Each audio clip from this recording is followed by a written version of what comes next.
Ini adalah pengalaman nyata yang kualami 3 tahun lalu di sebuah desa terpencil di kaki Gunung Salak, tempat di mana masyarakat sekitar percaya ada sebuah hutan angker yang tak boleh dimasuki sembarangan. Waktu itu aku dan 3 temanku, Rina, Fajar, dan Edo sedang dalam perjalanan liburan. Kami sengaja mencari tempat terpencil untuk escape dari hiruk-pikuk kota. Salah satu warga homestay yang kami tempati memperingatkan kami tentang hutan yang berada di balik perbukitan. Kata mereka, kalau sudah maghrib, jangan ada yang coba-coba masuk ke hutan. Itu tempatnya yang tidak terlihat. Tentu saja kami menganggapnya hanya mitos lokal. Dan seperti anak muda pada umumnya, semakin dilarang, semakin penasaran. Hari itu jam menunjukkan pukul 5 sore. Langit mendung dan udara mulai dingin. Kami memutuskan untuk berjalan kaki ke pinggiran hutan. Awalnya hanya untuk berfoto-foto, tapi begitu sampai di sana, kami melihat ada jalan setapak kecil yang tamak baru saja dilalui seseorang. Cuma sebentar, kata Edo sambil menyalakan senter dari ponselnya, dan dengan itu kami pun masuk. Langkah demi langkah kami menembus rimbunan pohon, tapi semakin dalam kami berjalan, suasana menjadi aneh, hening, sangat hening. Tidak ada suara jangkrik, tidak ada hembusan angin, hanya suara nafas kami yang mulai memburuk. Tiba-tiba Rina berhenti. "Kalian dengar nggak?" bisiknya.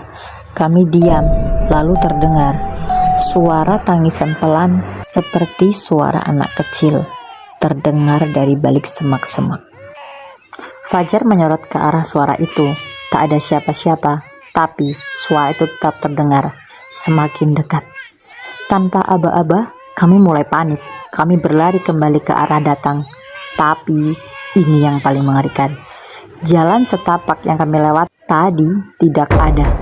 Kami seperti terperangkap di tempat yang sama. Meski kami terus bergerak, pohon-pohon tampak sama.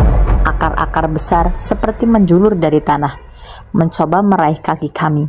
Dan yang lebih buruk, langit mulai gelap.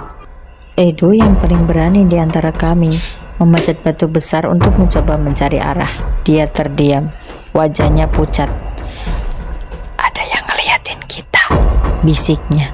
Kami semua mendongak. Di antara pepohonan kami melihatnya. Sosok tinggi berjubah hitam, berdiri diam. Matanya merah menyala seperti bara. Wajahnya tidak jelas, tertutup bayangan, tapi kami semua bisa merasakan tatapannya menusuk kulit. Kami kabur, tapi kemanapun kami lari, suara-suara itu mengikuti. Tangisan, tawa kecil, desisan, kadang terdengar seperti orang yang berbisik di telinga kami. Rina mulai menangis. Ia bilang ada yang menarik-narik bajunya, padahal kami semua berlari bersamanya. Fajar mulai meracau, menyebut nama-nama yang tak kami kenal, sampai akhirnya Edo jatuh. Ketika kami menoleh, tubuhnya seperti ditarik ke dalam tanah.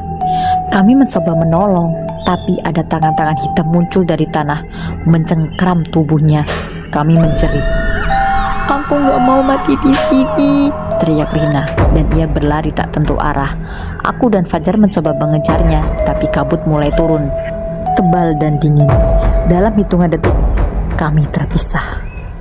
Aku tidak tahu bagaimana, tapi akhirnya aku menemukan sebuah pohon besar, berbeda dari yang lain. Di batangnya ada lilin menyala dan sesajen. Tanpa pikir panjang, aku duduk bersila di depan pohon itu, mencoba berdoa. Aku tak tahu doa apa yang kupanjatkan, tapi aku hanya ingin pulang. Dan entah bagaimana, perlahan kabut itu mulai memudar. Suara-suara hilang, udara kembali bergerak. Aku melihat sinar dari kejauhan lampu homestay. Aku lari sekuat tenaga. Saat aku kembali, hanya aku yang selamat.